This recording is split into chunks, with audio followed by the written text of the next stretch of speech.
you underestimate your own value. You underestimate the value of what little things can do, done rightly, even at the very bottom. We don't have time to turn there, but in Acts chapter 9, we read about Tabitha. Do you remember Tabitha? She sewed clothes and gave them to the widows and to the poor. That was her job. Not an apostle, not a pastor, not a deaconess. She just sewed. Tabitha sewed. She just worked with what she had. And when she died, Peter came up and people were weeping and mourning outside of her house and showing, look at the dress she made me. And Peter goes up and he prays for her, and the Lord brings her back from the dead. And there was many people who believed in that city. All Tabitha did was sew.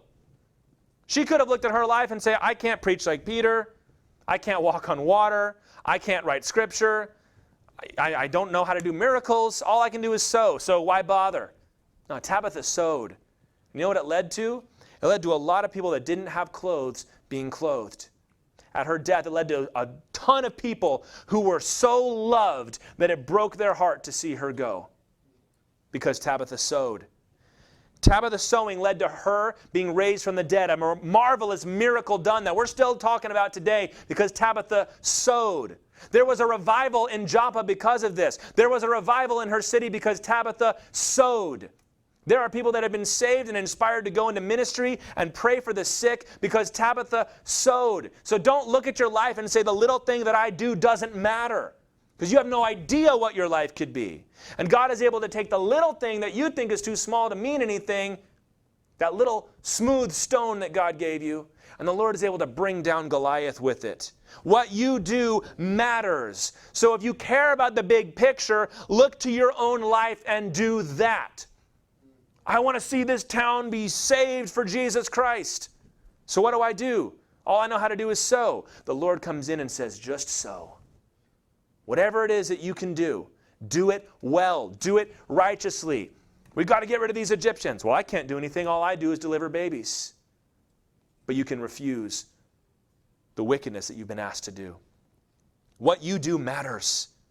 Esther was brought into the king's house for such a time as this. So who knows about you? Especially as New Testament Christians, we are sojourners. We're living under a hostile regime of sin and the devil.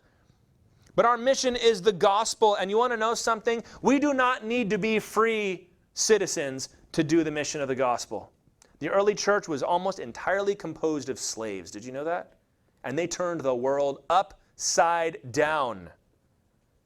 So I believe the most important thing for any oppressed individual is to work in the sphere that God has given to them and see what blessings might come out of it.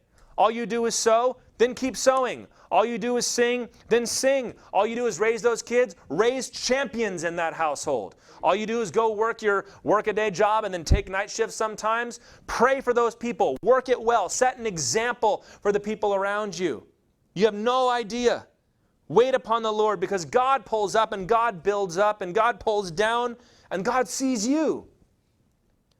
I love what they teach us here. They weren't able to do anything more than this, but they did all of it.